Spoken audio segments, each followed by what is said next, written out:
Қайырлы күн достар, сіздермен ұбт Max онлайн дайындау орталығы. Бүгін біз сіздермен математикалық сауаттылық, яғни нағыз көктемде келген ұбтның бір вариантын талдаймыз. Ендеше бірінші есепке тоқталайық. Диаграммада бетонның құрамындағы цемент, құм, қиыршық тастың проценттік мөлшері көрсетілген. 2 тонна бетонның құрамында неше килограмм қиыршық тас болады? Яғни бұл жерде бізге бір тоннада, яғни тоннаның өлшем бірлігін білуіміз керек, біз жауап килограмммен берілген. Бірінші жазып алайық. Бізде 1 тонна 1Т тең болады 1000 килограммға. Ал енді құмның проценті 20, цементтікі 70, демек қиыршық тастікі бірітеміз 100 азайтылған 20 ол құмдікі, одан азайтамыз 70-ті, яғни цементті. Сонда бізде қиыршық тастың проценттік мөлшері шығады. 20 мен 70 ол 90, 100-ден 90 азайтқанда 10% шығады. Бұл қиыршық тастың мөлшері. Енді барлығы 2 тонна, яғни ол 2000 килограмм деген сөз.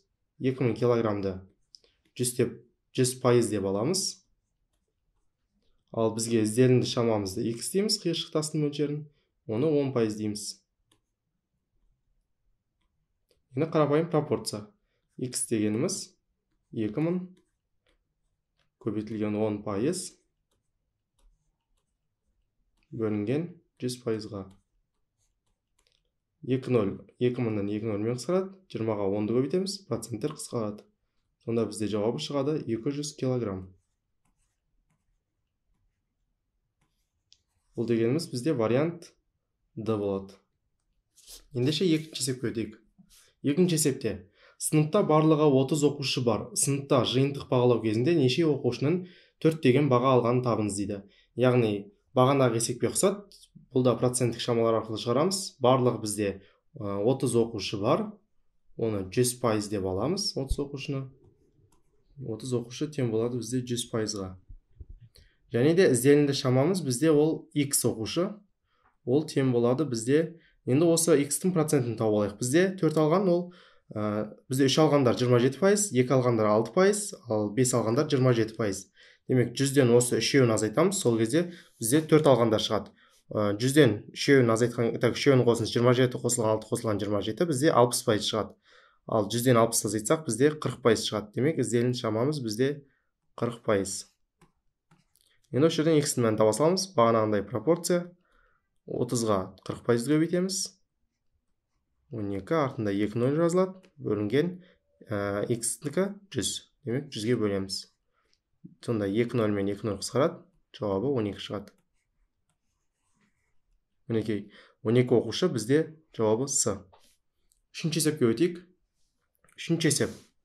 Наурыз айында Қанаттың еңбек ақысы 45 000 теңге, ал Мараттың еңбек ақысы 54 000 теңге болды. Келесі әрбір айда Қанаттың еңбек ақысына 2500 теңге, ал Мараттың еңбек ақысына 1500 теңге қосылатын болса, қандай айда екеуінің еңбек ақылары бірдей болатын табыңыз дейді. Бұл өте қызық есеп. Бізде Қанаттікін Q деп белгілейік мына жерге, ал Мараттікін М деп белгілейік. Қанаттікі басында 45 000 теңге тегін. Ол әр ай сайын 2500 теңгеге артып отырады екен. Ал Мараттікі 54 000, оныкі әр ай сайын 1500 теңге артады. И қандай да бір айдан кейін олардың еңбек ақылары тең болады, бірдей болады. Демек бүйтіп жазамыз. Бізде 45 000, бұл Қанаттікі, бастапқы наурыз айында алған ақысы, оған қосылады x, яғни қандай да бір ай, мысалы 5 ай, 4 ай өтуі мүмкін, әр ай сайын оның еңбек ақысына Қанаттікіне 2500 теңге қосылады екен. X көбейтілген 2500 деп жазамыз. Тең болады. Бұл қандай да бір айдан кейін Мараттың айлығына тең болады. Ал Мараттың айлығы ол кезде 54 000 қосылған, екеуінен де бірдей уақыт өтеді, яғни X көбейтілген 1500 теңге. Осы жерде X-тарды бір жаққа, сандарды бір жаққа жинастырамыз. 2500 неқа 1500 келген кезде сонда бізде 1000x шығады. 1000x тең болады 54 000 азайтылған 4500 деп аламыз. Сол кезде жауап неқта бізде 9000 қалады. Сонда 9000-ды 1000-ға бөлсек, x-тің жауабы тең болады 9-ға. Яғни наурыз айында басталып 9 айдан кейін Қанат пен Мараттың айлығы тең болады. Ал енді қай ай екенін табу керекпіз. Бізде наурыз 3-ші ай, ал одан 9 ай өткен, демек 3-ке 9-ды қосамыз, бізде 3-ке 9-ды қоссақ 12 шығады. Ал бізде 12-ші ай ол желтоқсан. Демек жауабы А болады. Ендеше 4-ші тапсырмаға келдік. 4-ші тапсырмада футболдан өтетін турнирге барлығы 14 команда қатысады. Әрбір команда қалғандарының әрбірімен 2 реттен ойнау керек. Өз алаңында және қарсыласының алаңында. Турнирде барлығы қанша матч өтілетін табыңыз дейді. Яғни мысалы бізде бірінші команда бар, және де екінші команда бар, үшінші команда бар, сол секілді 14 команда бар бізде. Бұл жерде бізде бірінші команда басқалармен бір рет ойнап шығады. Яғни бірінші команда бізде 13 матч өткізеді өз алаңында. Екінші командада өз алаңында біріншімен, екіншімен, үшіншімен, төртіншімен ойнайды. Яғни барлығы 14 болғандықтан бұл да 13 матч өткізеді. Үшінші командада тура осындай 13 матч осылай кете береді 14-шіге барғанға дейін. 14-те бұл да 13 матч өткізеді. Сонда бірінші команда басқалардың алаңында бір реттен ойнап шығады, өзінің алаңында басқалармен де бір рет ойнап шығады. Демек әрбір команда бұл ойында 2 матч ойнауы керек. Демек бізде 14 команда әрқайсысы 13 реттен ойнаса, бізде 13 көбейтілген 14 деген шығады. Жауабы сонда барлығы бұл ойында 182 матч өтіледі екен. Жауабы Е болады. Келесі есеп. 5-ші есепте қорапта 12 көк, 10 жасыл, 8 қызыл және 2 сары шарлар жатыр. Қораптан қарамай бір шар алынды. Алынған шардың қызыл емес болуының ықтималдығын табыңыз дейді. Бізде барлығы 12 қосылған 8 қосылған 12, 8 қосылған 10 қосылған 2, яғни 20, 30, 32. Бізде барлығы 32 шар бар екен қораптың ішінде. Енді бізге айтады, қызыл емес болуының ықтималдығы дейді. Демек, бұны екі жолмен шығаруға болады. Біріншісі, барлық шардың ішінен қызылды азайтамыз, немесе қызыл болуының ықтималдығын бірден азайта саламыз. Біз бүйте салайық. Қорапта қызыл емес шарлардың саны нешеу? Ол барлық шардан қызылды азайта саламыз, яғни 8-ді. Сол кезде бізде шығады 24. Қорапта 24 қызыл емес шар бар, яғни олар көк, жасыл, сары секілді.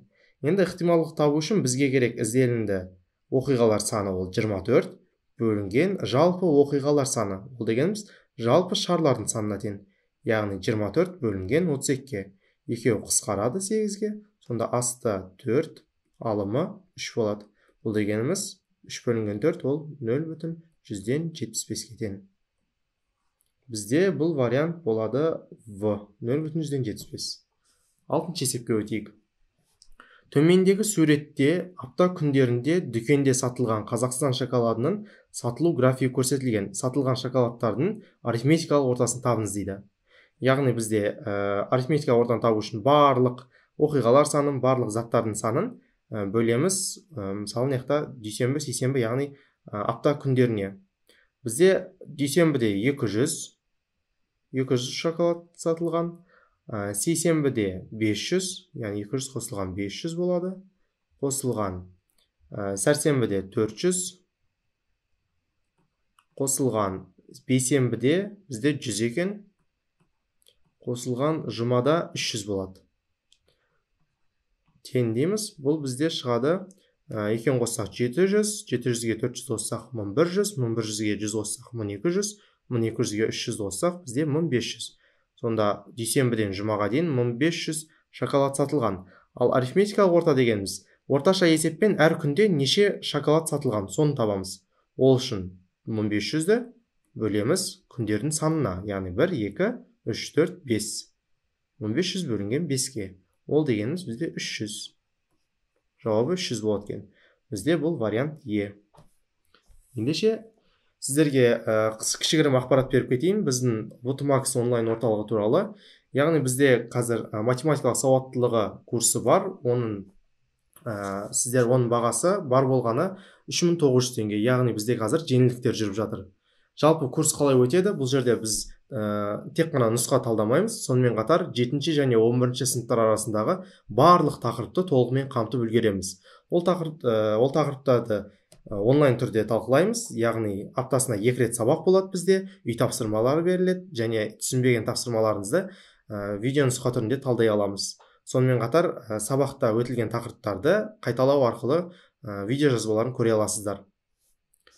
Және де біздің барлық курс, яғни бір ай мерзіміндегі курста өтілетін тақырыптар тізімі осындай: геометрияға байланысты есептер болады, мәтіндік есептер, комбинаторикалық, логикалық, көп мүшелер, сызықтық теңдеулер, масштабқа қатысты есептер, және де сандық тізбектер секілді есептер болады. Бағасын айтып өткенімдей, бар болғаны 3900 теңге. Бұл әзірге жеңілдікпен берілген баға. Жазылып үлгеріңіздер. Төлем жасау үшін мына көрсетілген номерге, WhatsApp нөміріне жазсаңыздар, барлық ақпаратты толықтай ала аласыздар. Ендеше біздің келесі есепке тоқталайық. Бұл 7-ші есеп. Егер 13 қосылған А тең 30-ға, ал А азайтылған 9 тең Б-ға және 1000 бөлінген Б тең С-ға болса, А плюс Б көбейтілген X тең С теңдеуінің түбірін табыңыз дейді. Түбір дегеніміз не? Ол белгісіз айнымалының мәні деген сөз. Яғни бірінші бізде амал А мен орындалған, демек А-ның мәнін таба салайық. А дегеніміз не? А тең болады 30 азайтылған 13-ге. Демек А тең болады 17-ге. Бұны табайық. Біз А-ның мәнін білеміз, енді оның орнына қоямыз. 17 азайтылған 9-ға тең Б болады. 17-тен 9 азайтсақ, бізде шығады жауабы 8 болады жерде. Бұл бізде Б-ға тең болды. Мұнаны А деп белгілеп қоя салайық. Б тең 8-ге, А тең 17-ге болды. Енді осы жерден С-ны таба салайық.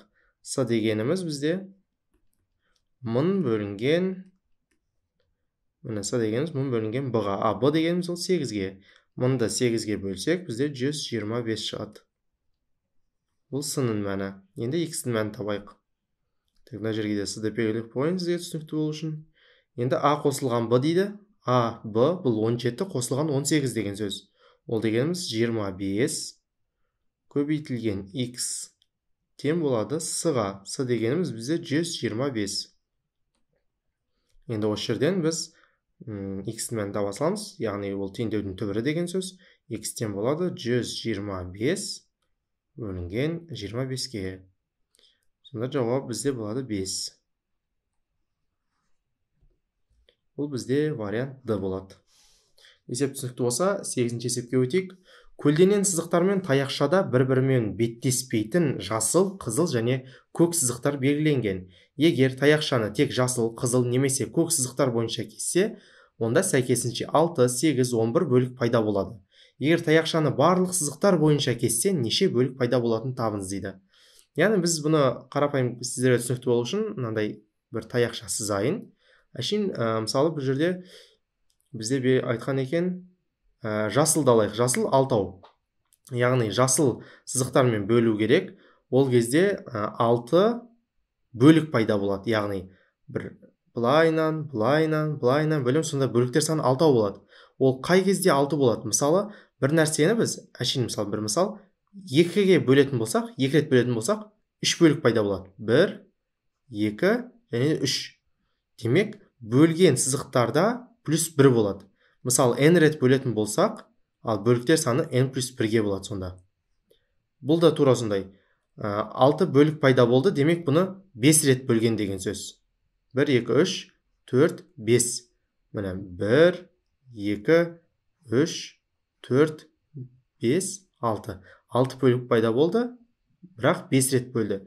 Демек, осы жерден мынандай сызамыз. Жасыл дегеніміз, ол 6 бөлік пайда болса, демек 5 рет бөлінген. Ал не жерде 8. 8 рет бөлік пайда болады, ол қызылда. Яғни, қызылмен бөлгенде 8 бөлік пайда болса, онда қызылмен 7 рет бөлінген деген сөз. Ал енді айтады, көкпен 11 бөлік пайда болды дейді. Тек көкпен ғана бөлгенде. Тек көкпен бөлгенде 11 бөлік пайда болса, демек көкпен 11 рет сызылған деген сөз былай. 1, 2, 3, 4 деп 10 рет сызылса, 11 бөлік пайда болған. Демек, міне, бір сызық бойында жасылдан 5 сызық бар, қызылдан 7 сызық бар, және де көктен 10 сызық бар екен. Ал енді айтады, егер таяқшаны барлық сызықтар бойынша кессе, неше бөлік пайда болатынын табыңыз дейді. Яғни 5 рет сызады, одан кейін оны 7 рет сызады, 10 рет сызады. Яғни үшеуін қосамыз біз. 5 қосылған 7 қосылған 10.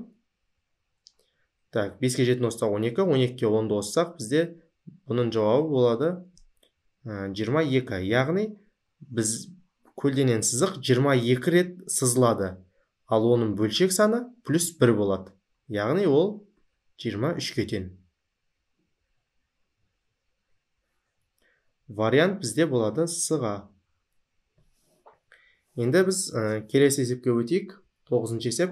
Ара қашықтығы 180 км екі елді мекеннен бір уақытта бір-біріне қарама-қарсы бағытта екі автомобиль шықты. Олардың ара қашықтығын d деп алсақ, яғни d дегеніміз олардың мысалы 1 минуттан кейін, мысалы 0 минуттан кейін олардың ара қашықтығы 180 км, x минуттан кейін 135 км, мысалы 20 минуттан кейін олар бір-бірімен кездескен, яғни ара қашықтығы 0 деген сөз. Қозғалыс уақытына тәуелділігі кестеде берілген дейді. Бірінші автомобильдің жылдамдығы 40 км сағат, ал екінші автомобильдің жылдамдығы 50 км сағат болса, x плюс y өрнегінің мәнін табыңыз дейді. X пен y дегеніміз олар уақытқа тең. Бұны шығару үшін бізде бүйтеміз. 135 дегеніміз не? 135 дегеніміз x уақыт өткеннен кейін екі автомобильдің ара қашықтығы. Яғни бүйтеміз 180 азайтылған олардың осы уақытқа дейін жүрген жолы. Яғни бірінші автомобиль 40 км сағатпен x сағат жүрді, және де екінші автомобиль 50 км сағат жылдамдықпен x сағат жүрді. Мінекей, енді 135 тең болады 180 азайтылған 90 x-қа. Осы жерден x-дің мәнін таба саламыз. Ол дегеніміз 180-ді 90 не қай кетеді? 185 бұлай кетеді. 135 бұлай кетеді. Сонда 90x тең болады. 90x тең болады бізде 45-ке. Осы жерден x-дің мәнін таба салайық. X тең болады 0,5-ке. 0,5 сағатқа тең. Және де y-ді тура осы амалға саламыз. Сонда 135 тең болады 180 азайтылған 90. Кешірім сұраймын, мына жерде бізде 135 емес, бұл жерде бізде болады 45 болады екен. Яғни, y уақыт өткеннен кейін ара қашықтығы 45 болған олардың. 45 тең болады 180 азайтылған 90 y-ға. 180 азайтылған 90 y тең 45-ке. Бұл жерден де y-дің мәнін таба саламыз. Y дегеніміз 180-нен 45 азайтамыз 135, оны 90-ға бөлгенде бізде y-дің мәні болады 1,5-ға. 1,5 сағатқа тең. Яғни бұлай кішігірім түсіндіретін болсам, мынандай сызық болды бізде. Мысалы, бірінші автокөлік мынандай жерді жүргеннен кейін, бірінші автокөлік мысалы А нүктесінен, ал екінші автомобиль мысалы Б нүктесінен мынанша жерді жүреді да, ара қашықтығы мынаған тең. Мысалы осы 135 басында. Ал барлығы бізде 180-ге тең. Түсіндіру үшін сыздым. Енді бізде ізденімді шама x плюс y. X плюс y тең болады 1,5 қосылған 0,5. Ол дегеніміз 2-ге тең. Бірақ есептің басында айттым, біз сағатпен алдық деп. Бұл 2 сағатқа тең, иә? Ал бізге жауап минутпен берілген. 1 сағатта 60 минут бар, 2 сағатта 120 минут бар. Минут деп белгілейміз. Бізде вариант болады, сонда В вариант екен 120 минут. Есеп түсінікті болса, 10-шы есепке өтейік. 10-шы есепте не дейді? 10-шы есеп, әмір базардан 10.500 теңгеге 5 балық, 1 күшік және 1 мысық сатып алды. Мысық күшіктен 2 есе арзан, ал 5 балықтың құнына қарағанда 3 есе қымбат. Мысық неше теңге тұратынын табыңыз дейді. Біз бұл жерде есеп басталмай жатып бір нәрсе белгілеп алайық. Яғни бір балықтың бағасын, бір балық тең болады x теңгеге. X тг. Осы арқылы біз қазір теңдеу құрамыз, сосын жауабын табамыз. Сонда есеп бізге оңай болады. Айтады, барлығы 10.500 теңге кеткен екен. Енді мысық күшіктен 2 есе арзан дейді. Бұл жерді қоя тұрайық, екінші бөлім қарайық. Ал 5 балықтың құнына қарағанда 3 есе қымбат дейді. Яғни 5 балық дегеніміз ол 5 көбейтілген x. Не қымбат? Мысықтың бағасы қымбат.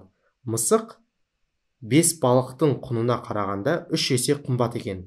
Демек 5 балық ол 5x, оған 3 есе қымбат болса 3. 5x көбейтілген 3 бұл тең болады бізде 15x бұл бізде мысықтың бағасы. Бұл тең болады 1m дей салам, или 1 мысық осынша теңге тұрады екен бізде. 1 мысық 15x тұрады екен. Ал айтады, мысық күшіктен 2 есе арзан дейді. Яғни күшіктің бағасын 2-ге бөлгенде мысықтың бағасы шығады. Ал мысықтың бағасы 15x-қа. Демек енді бір күшіктің бағасы дегеніміз мысықтан 2 есе қымбат деген сөз. Ол 15x көбейтілген 2 деген сөз. Жауап шығады сонда бізде 30x-қа. Бұл бір күшіктің бағасы.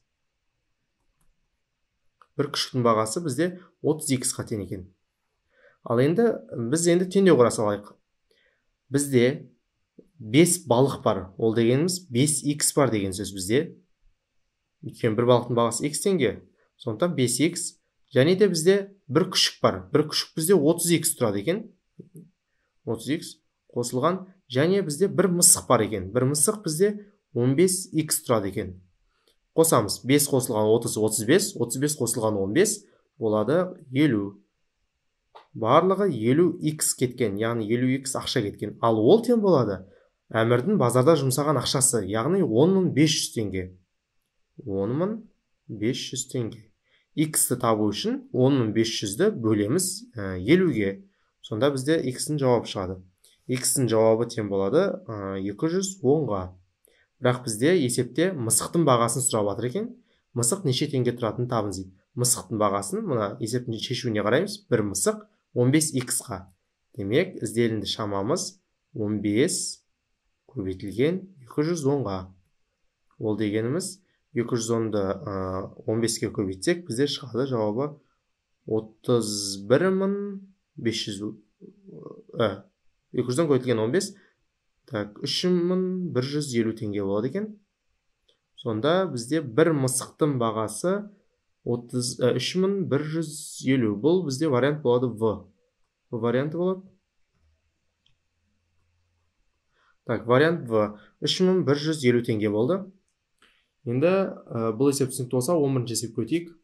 11-ші есепте мектепте 480 қыз оқиды. Егер ер балалар барлық оқушылардың 60%-ын қараса, мектепте барлығы қанша оқушы бар? Яғни бізде 480 қыз оқиды. Ал мектептегі ер балалардың пайыздық мөлшері, егер ер балалар барлық оқушылардың 60%-ын құраса, ал қыз балалар демек 100-ден қалғаны, яғни 100-ден 60%-ын ер балалар құраса, қыз балалар 40%-ын құрайды деген сөз.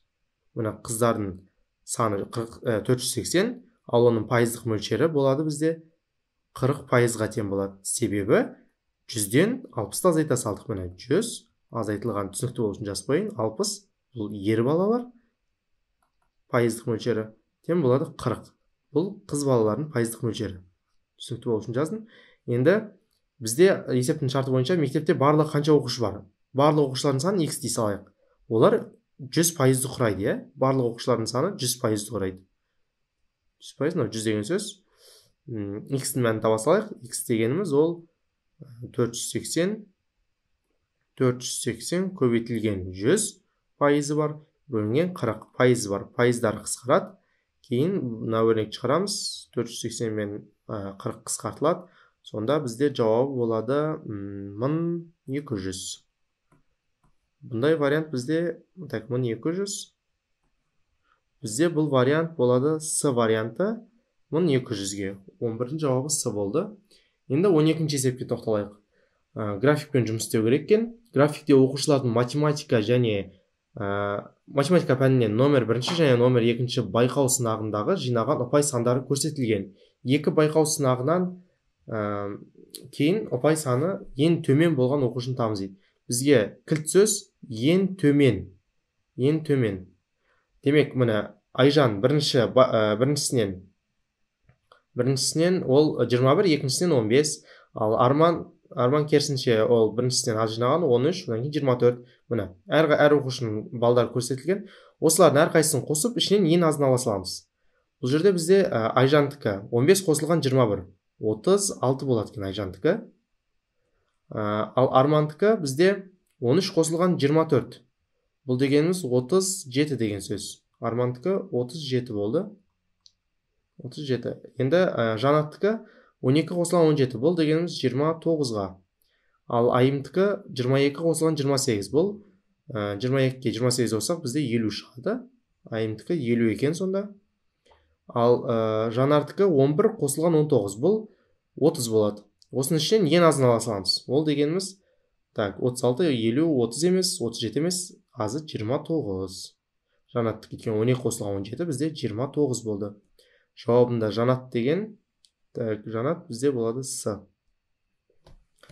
Өйткені 36, 37, 50, 30. Бұлардың барлығы 29-дан кішкентай. Бізде вариант С болды. Енді 13-ші есепке өтейік. Балалар барлығы 49 балық аулап, оны өзара тең бөліп алды.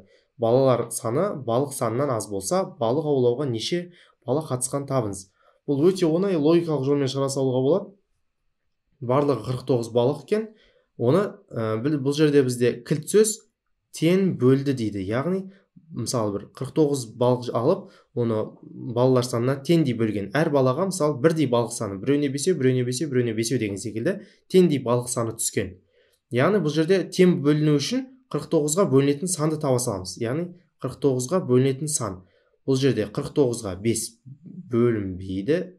49 5-ке бөлінбейді. 49 9-ға бөлінбейді. 49 бізде бөлінеді 7-ге. Вариант С болады. Екен 49 бөлінген 7 тең болады 7-ге. Сонда 7 баланың әрқайсына 7 балықтан тиген екен, теңдей болып. Сонда вариант С болады. 49 бөлу 7. Енді 14-ші есепке кетейік. Сандық тізбек екен. Тізбектес 6 натурал санның ең үлкені n саны. Олардың қосындысы 99-ға тең. n санын табыңыз дейді. Яғни тізбектес сан дегеніміз не ол? Мысалы, бізде 3 деген сан бар, оған тізбектес 4 деген сан болады. 4-ке тізбектес 5. Яғни бірінен кейін бірі орналасатын сандарды тізбектес сан деп атайды. 3, 4, 5, 6, 7, 8. Бұл тізбектес, мысалы, тізбектес 5 санын. Сол секілді бұл тізбектес сан. Енді айтады бізге есептің шарты бойынша. Тізбектес 6 натурал санның ең үлкені n саны дейді. Яғни бізде бүйтіп белгілей салайық. Осы 6 санның тізбектес. Біріншісін x деп белгілей салайық. Екіншісін онда 3 келесі 4 болды ғой. Сол секілді x плюс 1 болады. Яғни 1-ге артады. Келесісі бұдан 1-ге артады. Яғни x плюс 1 плюс 1 болады. Ол дегеніміз x плюс 2. Келесісі x плюс 3, x плюс 4, келесі x плюс 5 болады екен. Яғни 1, 2, 3, 4, 1, 2, 3, 4, 5, 6. 6 тізбектес натурал сан бар. Оның ең үлкені n саны дейді. Мынау n деп аталады. n саны. Олардың қосындысы 99-ға тең. n санын табыңыз дейді. Мыналардың барлығын қосамыз енді. x қосылған, x плюс 1 қосылған, x плюс 2. Оны бұлай жасақ болады. Яғни қосқан кезде біз араларына плюс қоя саламыз. Бізде қанша x бар? 1, 2, 3, 4, 5, 6. 6x бар. Демек 6x. Енді сандарды қосамыз. Кез келген осындай белгісіз айнымалысы бар өрнектерде бірінші x немесе y болса соларды жинақтап, одан кейін қалған тек сандарды алған дұрыс. Бұл жерде біз барлығы x-тардың коэффициенттерін қостық, сонда 6x шықты. Бізде 6x болды. 6x және де сандар 1 қосылған 2 ол 3 болады. Қосылған 3-ке 3 қоссақ 6 болады. 6-ға 4-ті қоссақ 10 болады. 10-ға 5-ті қоссақ 15 болады. 6x қосылған 15-ке. Сонда тең болады. Олардың қосындысы дейді. Олардың қосындысы 99-ға тең дейді. Демек, осыны 99-ға теңестіреміз. 15-ті 99-ға 99-ды 15-тен азайтамыз. 6x 99 азайтылған 15 дейміз. 9 азайтылған 15 дейміз. Осы жерден x-дің мәнін таба саламыз. Сонда бізде бұл жерде болады. X-дің мәні шығады 99-дан 15 азайтсақ 84. 84-ті 6-ға бөлсек, бізде 84 бөлінген 6 болады 14-ке. X-дің жауабы 14 болды. Ал енді бізден сұрап жатыр. n санын табыңыз дейді. Ал n дегеніміз бізде ол ең үлкен тізбектегі сан. Ең үлкен дегеніміз x плюс 5-ке. осы жерден жаза саламыз. X плюс 5 ол дегеніміз n-ға тең. Ал x дегеніміз 14. 14-ке 5-ті қоссақ 19. N-нің жауабы 19. Яғни тізбектегі ең үлкен сан 19. Вариант Е болады. Енді соңғы есепке келдік. Бұл суреттегі номер бірінші квадраттың периметрі дейді. Так, мына фигураның периметрі, осыны шен жазылайым, P тең болады 32 сантиметрге. Ал номер екінші квадраттың периметрі 24-ке дейді. Мынаның периметрі 24-ке тең. P-сы. Потом үшінші квадраттың ауданы 25 сантиметрге. Мына үшінші фигураның S-ы аудан дегеніміз 25 сантиметрге тең, сантиметр квадратқа. Ал нөмір 5-ші тіктөртбұрыштың ауданы 76 сантиметрге дейді. Нөмір 5 дегеніміз мынау. Бұның 76-ға S-ы. S-ы тең болады 76 сантиметр квадратқа. Нөмір 4-ші квадраттың ауданын табыңыз дейді. Мына фигураның ауданын табу керекпіз. Осының S-ін аламыз, тең белгісіз дейміз. Бұл өте қызық есеп. Мына жерде, так. Бұны табу үшін бірінші қараңдар. Нөмір бірінші квадраттың периметрі 32 сантиметр дейді. Мына фигураның бұл квадрат. Оның периметрі 32. Ал квадраттарда бізде барлық қабырғасы тең. Мынау x болса, мынау да x, мына қабырғасы x, мына қабырғасы да x. Ал периметр дегеніміз қабырғаларының барлығының қосындысы дегеніміз. Ал енді квадраттың периметрі бір қабырғасын 4-ке көбейту. Сонда периметр шығады. Енді 32-ні 4-ке бөлсек 8. Демек, мына фигураның барлық қабырғасы, осы нөмір бірінші квадраттың барлық қабырғасы 8 деген сөз. 8 қосылған 8, сонда 32 шығады. Так, номер бірдің бір қабырғасы, так, түсінікті болу үшін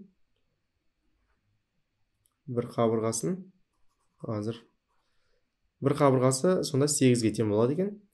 Мыналарды түсінікті болса, мыналарды өшіре салайын. Тек қабырғалармен, яғни ұзындығын енін жазамыз.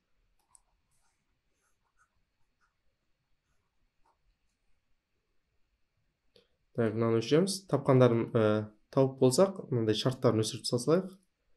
Енді міне бізде бірінші квадраттың қабырғасын таптық, ол 8 болды.